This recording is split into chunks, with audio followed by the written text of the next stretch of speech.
আসসালামু আলাইকুম রহমতুল্লাহ। প্রিয় ভিউয়ার্স, আজকে একটি বহুল আলোচিত একটি সমস্যা নিয়ে আপনাদের সামনে কথা বলবো।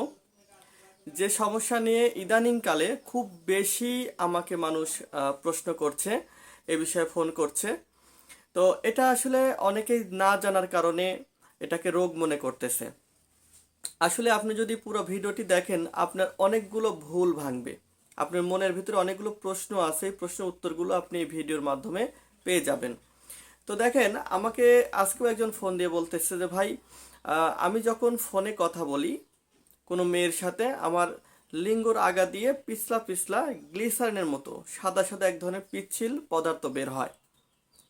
এবং আরেক ভাই বলতেছিল এভাবে যে আমি যদি আমার ওয়াইফের সাথেও কথা বলি তারপরেও এই পানিটা বের হয়।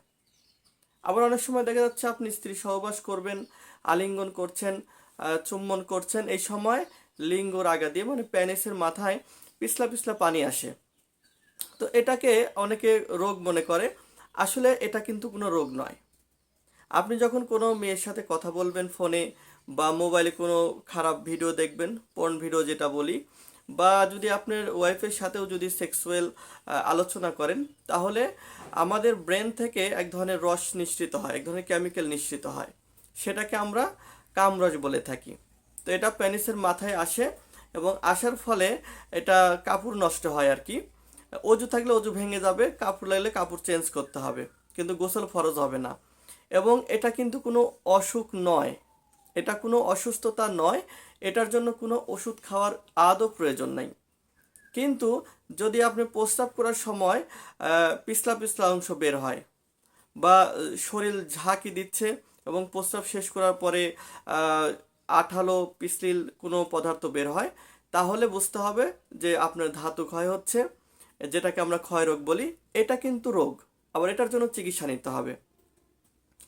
আপনার প্রস্রাব শুরুর দিকে কারো কারো পড়ে, আবার কারো কারো প্রস্রাব শেষের দিকে পড়ে। এই পিচ্ছিল পদার্থটা, সাদা অংশ, এটা বের হয়। অনেকে বুঝতে পারে, আবার অনেকে কিন্তু বুঝতে পারে না। যারা বুঝতে পারে না তারা মনে করে কি ব্যাপার, আমার শরীর নষ্ট হয়ে যাচ্ছে কেন, আমি এত ভালো ভালো খাবার খাই, এত রুটিন মাফিক চলি, তারপর আমার শরীর নষ্ট হচ্ছে কেন। সমস্যা ওখানে।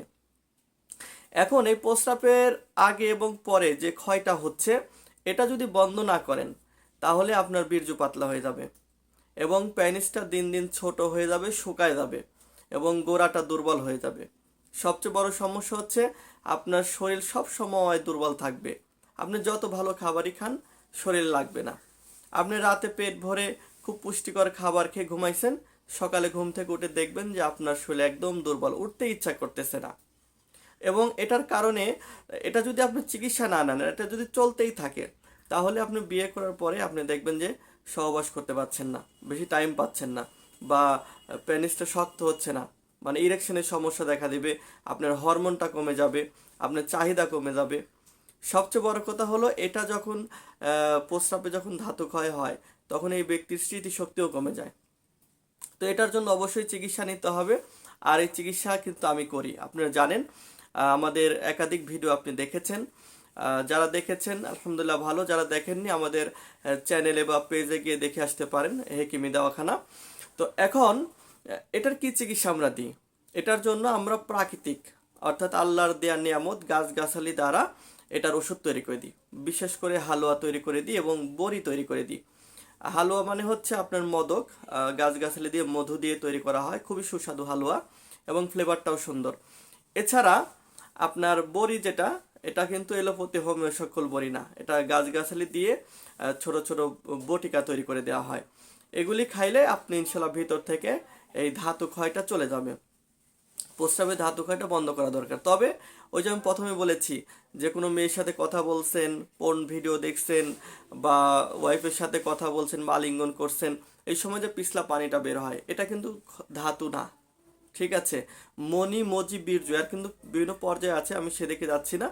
অতএব এটা কোনো রোগ নয়, ওটার জন্য চিকিৎসা নিতে হবে না। কিন্তু প্রস্রাবে যদি ক্ষয় থাকে, বা প্রস্রাবে যদি ধাতু যায় আপনি বুঝতে পারেন, তাহলে অবশ্যই ট্রিটমেন্ট নেবেন। স্ক্রিনে আমার নাম্বার দেওয়া থাকবে, নাম্বারে ফোন দিবেন, আমার সাথে কথা বলবেন। যদি এই রোগ ছাড়াও আদার্স অন্য কোনো সমস্যা থাকে, ইনশাল্লাহ কথা বলে আপনি ওষুধ নিতে পারবেন। এবং সেটা আমরা বাংলাদেশের যে কোনো জেলা অথবা বিভাগীয় শহরে ইনশাল্লাহ কুরিয়ার সার্ভিসের মাধ্যমে দিয়ে থাকি। উপজেলা পর্যায়েতেও নিতে পারবেন। Sundarban courier service, Karatoya courier service, SA Paribahan courier service, AGR courier service, এই জাতীয় যে সকল কুরিয়ার আছে আমরা ইনশাল্লাহ ডেলিভারি করতে পারবো। তো কেমন লেগেছে ভিডিওটি অবশ্যই কমেন্ট করে জানাবেন। আর এই ভিডিওটি যদি কোনো বন্ধু বা কোনো পরিচিত মানুষের দেখার প্রয়োজন মনে করেন, আপনি তাকে শেয়ার করবেন, তাহলে তার উপকার হবে। কারণ এটা নিয়ে তো সে চিন্তিত, ঠিক আছে, ওষুধ খাচ্ছে মনে মনে, বিভিন্ন গোপনে, ওর রোগ তো ভালো হবে না, ঠিক আছে। আর যদি চ্যানেল নতুন হয় তো অবশ্যই সাবস্ক্রাইব করে রাখবেন। ভালো থাকবেন সবাই। আসসালামু আলাইকুম।